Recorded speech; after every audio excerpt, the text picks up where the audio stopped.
Bonjour et bienvenue à tous dans Café Presse. Je suis ravie de vous retrouver depuis Paris pour une nouvelle semaine d'actualité.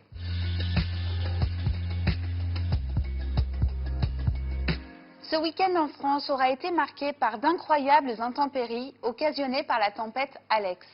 Principale victime, le sud de la France et notamment l'arrière-pays niçois.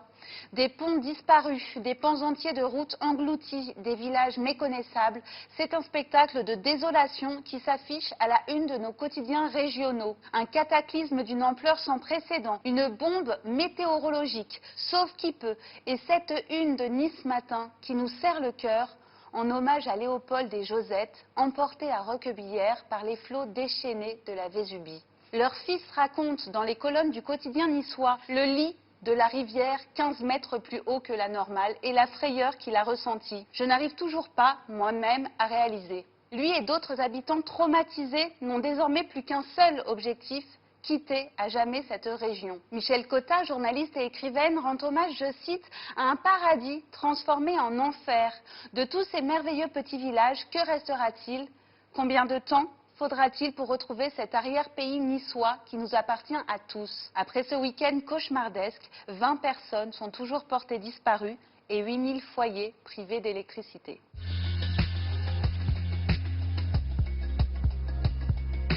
Paris en zone d'alerte maximale sur la carte. Cette fois, il n'est pas question de météo, mais de nuances de rouge. C'est Matignon qui a annoncé la couleur dimanche dans la soirée. Désormais en rouge écarlate, la capitale va connaître de nouvelles restrictions sanitaires. Conséquence, les bars fermeront leurs portes à Paris pendant 15 jours. Les restaurants pourront rester ouverts s'ils respectent un protocole sanitaire strict. À Marseille, on se réjouit de cette réouverture et dans le quotidien La Marseillaise, cette nouvelle éclipserait presque les intempéries historiques du week-end. Pour le docteur Thierry Godot, il faut une vraie mobilisation citoyenne sur les gestes barrières. Quels que soient les débats sur leur efficacité, c'est la seule arme qu'on a et c'est maintenant que ça se joue, rappelle-t-il dans le Figaro. Une piqûre de rappel administrée aux rassuristes à qui Libération consacre sa une.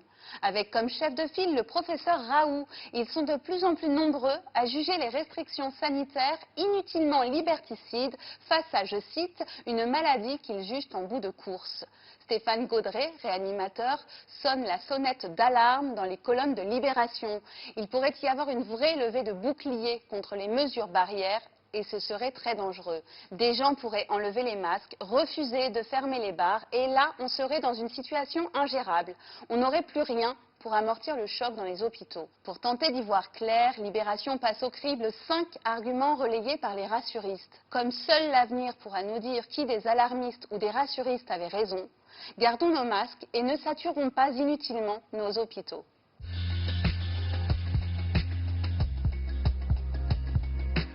C'est le rayon de soleil du week-end et de cette première semaine du tournoi de Roland-Garros. Un joueur plein de promesses selon l'équipe, la naissance d'un champion français pour le Parisien, presque géant dans le Figaro. Bref, la presse ne tarit pas d'éloges pour Hugo Gaston, encore méconnu il y a 8 jours.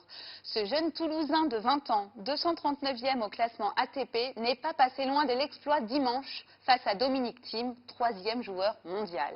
Après un match fou disputé en 5-7 dans un cours Philippe Chatrier clairsemé mais chaud bouillant, le jeune Français est sorti par la très grande porte. Selon Mats Wilander, aucune raison ne l'empêcherait de se retrouver un jour dans le top 10. L'ancien champion avouant même dans l'équipe que Thiem Gaston fut le match le plus spectaculaire qu'il ait vu cette année à Roland-Garros.